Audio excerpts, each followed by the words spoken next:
Well, what about hiring? Because it's not really something we talked about much when you were talking about building out Monzo and now Lollipop. But I mean, I've spent the past decade of my life dedicated to helping startups and big companies build the best tech and software engineering teams. And I firmly believe it's the most important part of a business because, you know, at the end of the day, even if you say vision is the most important part, fine, it is to a degree, but the vision is after you get past a certain point, it's no longer about the founder's vision at the end of the day, it's about the team's vision and everybody else that's part of that, especially at the top. So, you know, a business is just a collection of individuals all pursuing separate interests, but towards the same interest, really. So I firmly believe that the way to build the best companies, to get the best people, and to get them all working in the right direction, on the right trend, and in the right movement, and get an office dog while you're at it as well. So, what's important to you in hiring? Because you built like your team at Monzo from like a handful of people to like over 1,000 in a couple of years, and that's very rare to I have a lot of really interesting conversations with people from tech billionaires to best-selling authors and everything in between. But it's rare that people have built stuff that quickly. Right. So what do you look for when hiring? What's important to you? What red flags do you avoid? What's your thoughts on the subject? Yeah, sure. So I don't know how useful it is to talk about having to scale a team from 30 to 1,000 because I wouldn't even recommend it to be honest. There's a kind of Google rule, I think, which is about they didn't they wouldn't allow themselves to go more than double per year, doubling headcount. And I think that was Eric Schmidt that sort of brought that in. He literally handed out these little kind of cards with his face on, saying, right, those are your hires, and then had people kind of trading them internally and stuff, which is complete genius. There's a good reason for that because it's you dilute culture. There can be problems with sort of hitting your hiring bar and so on. But we came up with some pretty cool techniques. I got some tips from Amazon and so on. We started doing these like hiring days where we hired about like 30 people in one day and stuff like that. So having to come in at the weekend, but it's amazing. You end up having kind of hit your hiring targets for the week, literally just kind of across a day. So that's kind of stuff we were doing there. But I think it's more interesting to talk about the general principles and the ones that we're using at Lollipop now. We have I've come up with a super simple, a couple of super simple things. So, the first is you have to see people actually doing the job. And so this almost sounds obvious, but is actually really surprising that for the most part, people test other people's ability to talk about the job. You can sort of find some stuff about that, but some people are good talkers and not good doers, and then other people are kind of the opposite. And so and I liken this to, if you use the Kipchoge analogy, we're looking for marathon runners, but we're only going to get to see them race over a meter. Sure. So it's the 1 meter race. And so you've got to try and figure out what as much as possible within that period. You get this kind of hour or, across the whole interview process, maybe kind of 3 or 4 hours with people. So they've got to do the job. And that's half of the kind of evaluation, I guess, is these hard skills of can they do the job. So when I was testing for EAs, I remember I actually created this inbox of fake emails and a few jokes in there and stuff like that, but then asked them in like 30 minutes, please can you sort it out, prioritize it, and then talk me through kind of what you did. And you really get to kind of see them do this. And if you ever get the chance to get people to actually literally come and do a bit of a try before you buy, all the better, work with you for a day and so on, or work for a week. If they're available in the market, then that's the absolute dream. But so get them to do a really relevant test. In engineering, it's really standard. You get to see them code and kind of talk through, and you really understand a lot. You've got to use that for every single role that you apply. And then the other kind of principle is we have we just have the world's simplest matrix. And so it's got hard skills and let's label it soft skills. For us, those are our operating principles. We have these kind of 9 operating principles, and we need to know that people are aligned with them.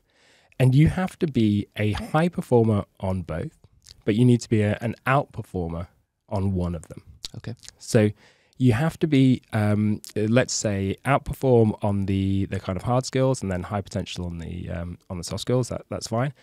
Or you can be high potential on the kind of hard skills, which is, so you can do the job well, but then you're an outperformer on the soft skills. You're sort of amazingly aligned with our operating principles. What it means is that if you are a high performer on both, you reject them. And we actually have a line in there that says, this will feel uncomfortable. This is really tough because when we're in the debrief, we will say, oh, this person did a really good, solid job on both areas.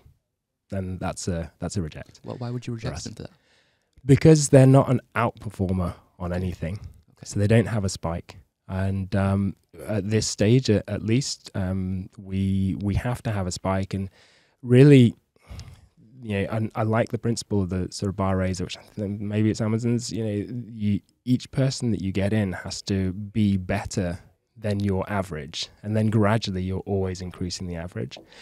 And that's why it's tough if you get somebody that's sort of reasonably average on both things. No, that doesn't make it. And the beauty of this is for all of us, we could all use the same matrix, and we'd end up, I think, hiring different people because the operating principles are yours and yours alone. And I often say to people as part of the kind of founder fit, my final interview that I do with them, I'll kind of say, look, don't worry.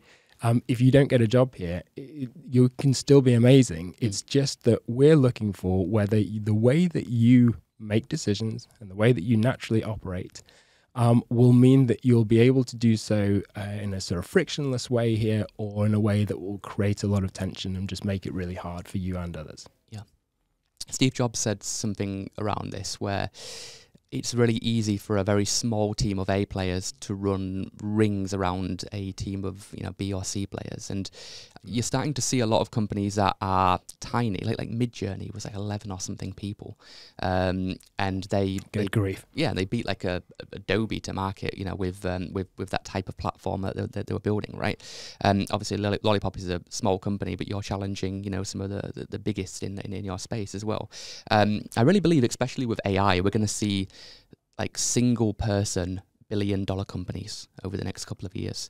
It would really surprise me if, because if they create something where it's all automated and people purchase something, and I really believe that like a very small team of people can build something which is worth billions, and it's less about just scaling something by headcount, but it's more about scaling something by value at the end of the day. Now, I mean, it wasn't WhatsApp even like 20 people or something like that. When they got acquired. So it just goes to show you don't have to have a massive team as well. That was like tiny. And they WhatsApp was amazing because they just were so focused. Like if you think about it, the product is just actually pretty naff in terms of its functionality, but it just did one thing really, really well, and it's so reliable. Like I can count on one hand, maybe one finger, the number of times that WhatsApp's actually gone down, which is incredible when you think about how much it supports. Yeah.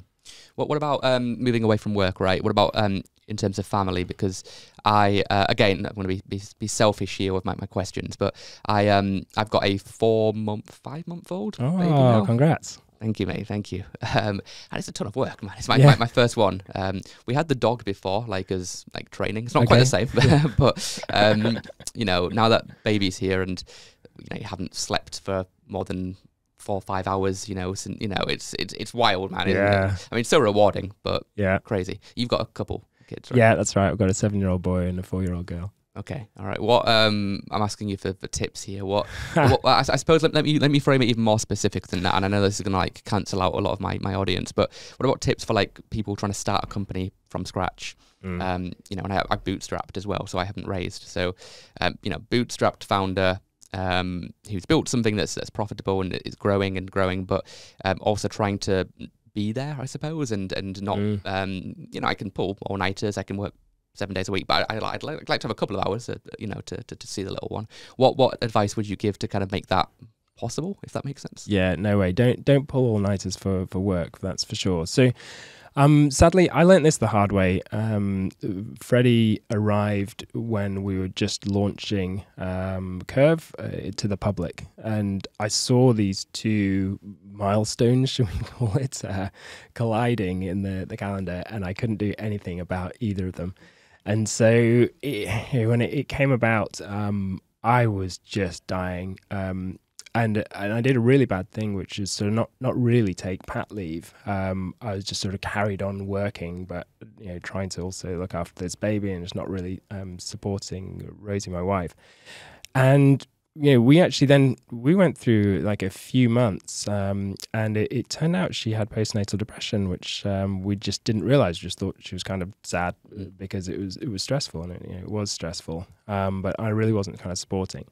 And then Rosa did an amazing thing. She took me for a walk, and she said, "Look, I know you work in finance, so I'm just going to kind of explain it in these sideways.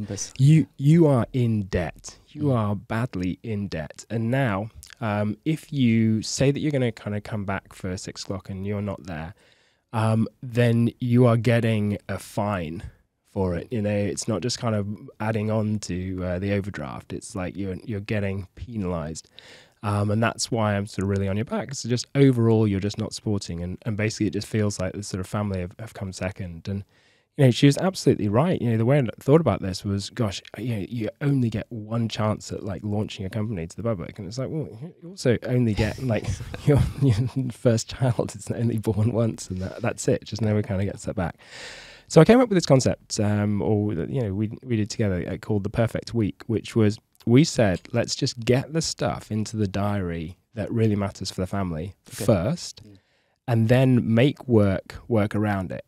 Now, I was really nervous about this. Some of the things, like one of the principles was I was going to put Freddie to bed every day and sort of be there or be kind of doing the cooking or whatever. So just doing a family thing.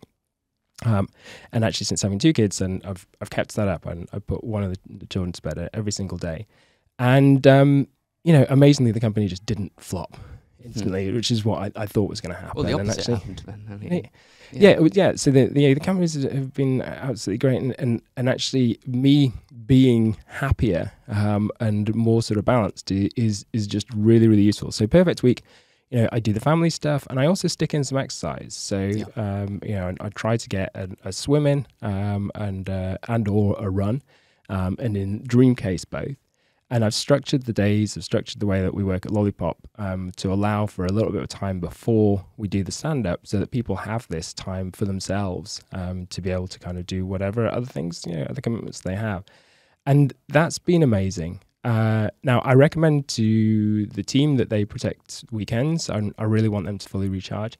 I think as a founder, that's very, very tough. I use weekends, but I use it in a way that works for me, which is kind of a catch-up time, just sort of planning ahead. But not sort of all the time. I'll just sort of take out either a Saturday morning or a Sunday evening and use that time to just really kind of keep on top of things, because that allows me to do the finishing up at kind of 6:30 to put the kids to bed. And yes, I'll have to get back on it sometimes in the evening. That's okay. And sometimes I don't as well. And still the company kind of runs and it's fine. And just the days are very intense, and you become amazing at how you use your time, because it really matters. Like when I'm kind of approaching 6:30, if I miss that, then I'm just going to miss putting my kids to bed, and that's miserable. So my work rate between like 5 and 6:30, it really increases, because I'm like, I'm stopping. I really need to get this thing out and be done. And I love seeing that about especially parents. They just get very, very efficient. Some people who move down to 4 days a week are unbelievable, because they just seem to do the 5 days and the 4 days, and it's like, it's absolutely amazing. So I think that's what it's all about. I realize that because you have a lot less time than you did before, you cut out a lot of the bullshit. Like before you start doing a task, well, I at least think, right, is this going to get me towards my primary objective? And, oftentimes we forget that, I can't remember the exact way of saying it, but it's something like the important thing is that the main thing is that the main thing should stay the main thing. I said that right. Nice. And as soon as, like, instantly after the kid was born, I was like, right, this is definitely not the main thing. Like, okay, cut this out, because I know I'm going to work for a couple of hours and then there's going to be an interruption, or I'm going to have to run and do something, or something's going to happen. So, and in order to do really effective work, I believe that you kind of got to cancel out a block of time. You can't just do like 15 minutes here, 15 minutes there. It doesn't really work. So even though I've got less time, I find I do a lot more and I'm a lot more productive. Does that make sense? Yeah, totally. And it's really interesting. This is sort of my biggest insight in terms of the kind of the way that I've changed how I work. I threw out the to-do list.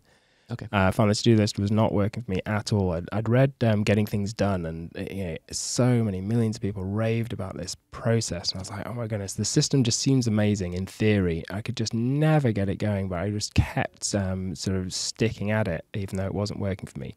And then I noticed that the most productive person in my team, who's called Beth, is just as amazing, as powerhouse, just gets through so much stuff. And I saw her diary, and she is scheduled every single 15 minutes. Okay. Everything's in there. I don't know what happens if she needs the toilet, but it's like every single minute has been accounted for. And so, the day goes exactly. She uses the calendar basically to sort of run her. And so I just took a leaf out of her book. I was like, okay, this is what I want to be able to do this as well. And so started to just put my to-do list. If someone said, okay, something needs to happen, then I would put it into the calendar. Yeah. And it's beautiful because you can then just see exactly what the impact is.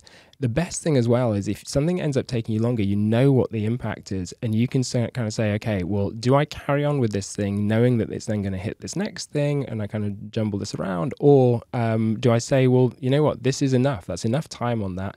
I'm just going to have to stop that there because I've got to get this other things done. You can just see it there, and you know how much time you've allocated for it. So that's been a kind of big shift for me that's been working out really, really well. I just wish that I'd discovered about 10 years ago.